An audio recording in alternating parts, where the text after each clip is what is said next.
All right, so this is Michael Zuber interviewing me for his show. And Michael, what's the name of your show? One rental at a time. Okay, great. Sounds good. And it's all yours. Good morning, good afternoon, good evening, folks. Michael Zuber, one rental at a time. As promised in the daily financial news, we have somebody that I have followed, respected for a long time, and to have him on my channel actually gives me shivers. Mr. Jason Hartman, how you doing, sir? Well, good. Thank you for the kind intro, Michael.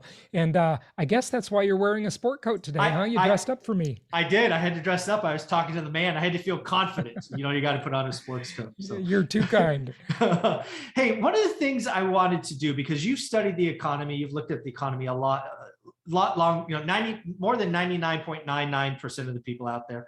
I have an econ degree. I've been studying the consumer for 30 years. What is going on right now with the Fed and interest rate is changing, right? No more low rates going higher. So I wanted to paint three potential things that could happen. I'm not saying they're likely, but I want to just paint them and then have you expand on just what would happen if that happened. Does that make sense? Sure. So the first one I think is interesting because there's a lot of people out there talking about Powell being, maybe turning into Paul Volcker, being very aggressive, talking maybe about even a half-point move here in March. And what I wanted to do is say, okay, if he's going to be Paul Volcker, he's not going to relent to the market. He's not going to fold like a cheap suit or a lawn chair. Let's say he went, a half in March, which it might happen.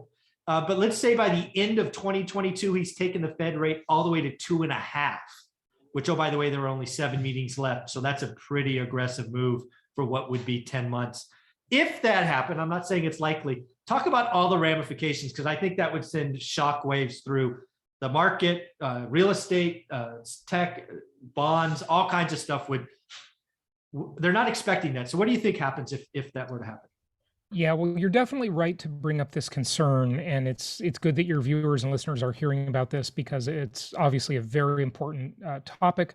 The price of money is of major significance in everything we do in life, and just to give some context to what you said for some people that may not know the history. When you refer to Paul Volcker, of course, he was our Fed chair way back in the early 80s. I think he started in the late 70s. I'm not sure of the exact time. 78. But, yeah, it's 78 and up until maybe 82-ish, I want to say, but check me on that. 8 years, 78 to 86. Oh, okay. So he was longer than I thought. Anyway, he was the one that did something that was very politically, that took a lot of political will. Mm-hmm. And that was, he's famous for, or people, say he's famous for breaking the back of inflation. That's the words they use. He broke the back of inflation by raising rates so high that the economy just cooled off. It went into maybe a deep freeze is a better word. And, he made the country and the world take the tough medicine, right? Yes. And I don't think anybody nowadays has the political will to do that. The world has become very wimpy and very Yeah. instant gratification oriented. And it just does not seem like Chairman Powell would be willing to do anything like a Volcker. It doesn't seem like there'd be anybody out there that would be willing to do that because, he was hated for it. I mean, just imagine, think of it like this, right? You've got someone hosting a party, right? And Paul Volcker comes in and he takes away the punch bowl, right? Exactly. And nobody wants that. They want to keep the party going, right? But when you keep the party going, eventually you're going to have a lot of fun, but you're going to wake up the next morning thinking, why did I have those last 2 drinks? I really didn't need them, right? Yeah. And you've got a hangover, this economic malaise, right? And so, it's a balancing act. The Fed is in a very difficult position now because, to use another metaphor you hear a lot, a gun-related metaphor, they've shot all their bullets, Yeah. right? They lowered rates so much, and this is why when the Fed does this, it's really important that they get to a point where they raise rates again so they can metaphorically reload the gun. Right? Exactly. Because they've got to reload the gun so that when the next crisis occurs, they can react. But if you're already at zero, you have no bullets left, right? Yeah. There's nothing you can do. And so, and also, it should be understood that the Fed does not control mortgage rates directly. No. They don't, they get up to the 10-year, but not 30, right? So just understand that. But they control it obviously indirectly. They control the cost of money, the the reserve ratios, all of this stuff, right? So I just wanted to point that out. Yeah, I mean, this is where we're at. I mean, I'm of the opinion that we're going to pay for this eventually, right? The party, everybody's, it's We already, always do, yeah. It's already past midnight. It's already New Year's, right? To use that analogy. And the question is, does anybody have the political will? The one thing I think about Powell, and the answer I say is no. But, so that's actually very interesting, because I think he's going to come out swinging. I personally think, meaning he would be hawkish and raise rates a lot, at least in the beginning. It's very clear. So I actually am on record saying his first move is 0.5 point. Okay. And the reason I say this is Jerome Powell is a human being. He's not a robot. And right now, in the finance books of history that'll be written in the next decade, he's going to be known as the transitory guy. He got it clearly wrong. He wants to clean up his reputation. And right now, he's looking at the history books and looking at all the past Fed presidents. And really, the last one to get respect is Volcker. Yes, he was hated in the moment, but revered in history. Yeah. Powell is not there. Yep. So I suspect his first move is aggressive.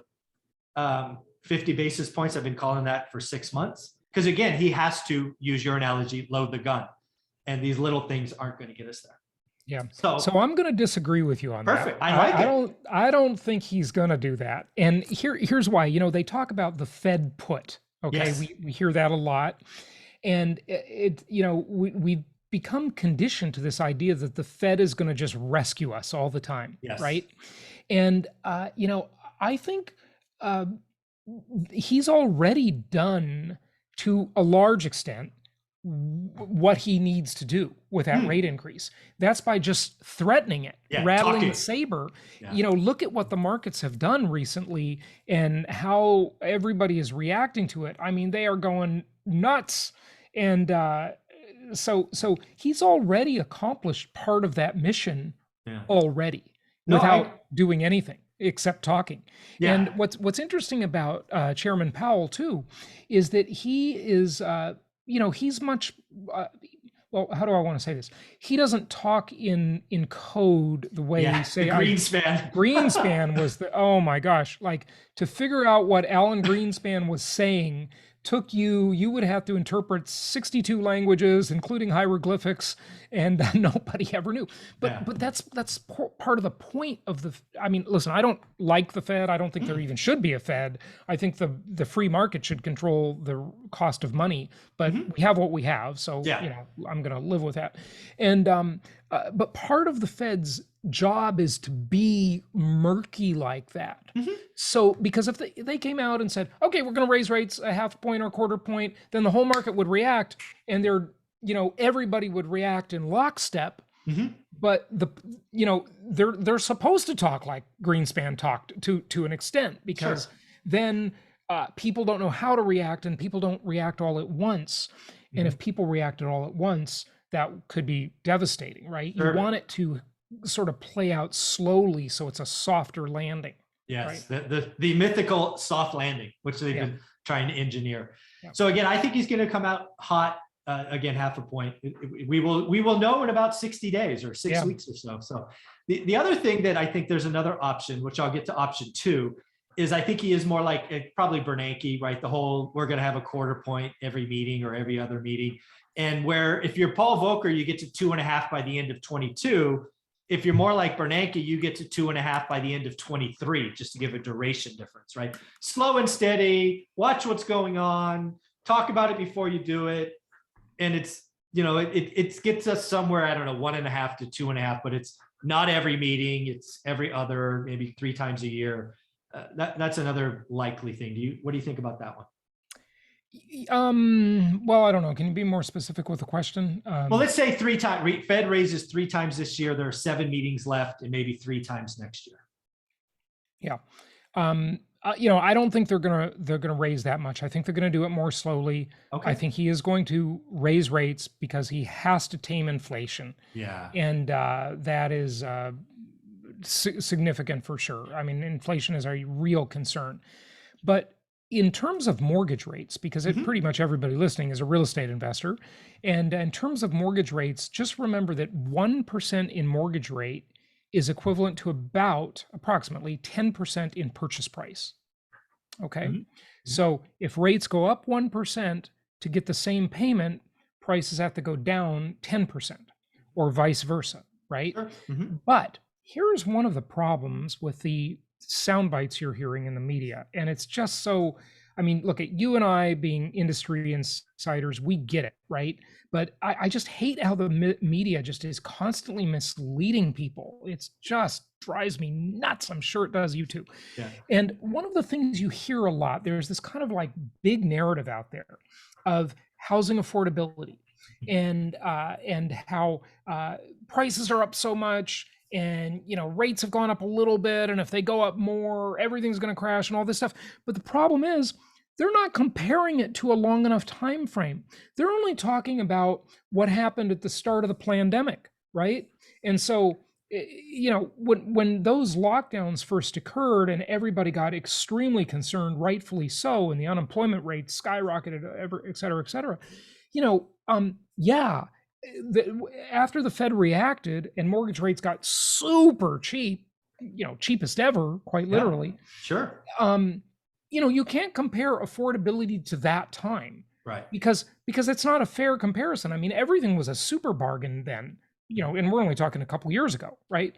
But it's not a fair comparison, right? You've got to compare affordability over the course of decades, and as you know, my Hartman Comparison Index does that. Yes. And it compares affordability of housing to a whole bunch of other things besides just dollars, because dollars are a moving target. Okay, dollars are a moving target. You would have huge blind spots just comparing the cost of real estate to dollars. That would be a giant mistake, because the dollar is not a consistent measuring stick. Agreed. So let's talk about the third variable that I think most people see in Powell. They see Powell being a tough guy for the moment, and then folding like a lawn chair when the first hiccup happens, or whatever, right? So he's tough until he's not. And there are some people out there that are calling for rates, mortgage rates to go up for the short term, and then frankly roll over and revisit the lows we've seen before. Does that feel like something you could see Powell doing? I could see him backpedaling. Yes, definitely could see him backpedaling. And, when you talk about legacy, remember, there's two sides of a legacy. You don't want to, crash the economy, but then again, you don't want to have super high inflation either, and if we get a bout of higher unemployment, now, granted, things are just nuts right now. Supply chain shortages still, I can't believe we're still having this discussion. Seems like that would have been a 3 to 6 month event, but it's just an ongoing thing. And then the Great Resignation, which to some extent is probably in the long term a good thing, because that's what capitalism's supposed to do, is reallocate resources successfully. And if like I predicted during the lockdown era, I predicted a lot of people were at home studying. They were learning new skills. They were learning how to start a business. They were starting a business. They were learning how to code. They were doing whatever. And this is good. This alchemy that goes on in the economy is great, because people should allocate their own human resources where they can be at highest and best use.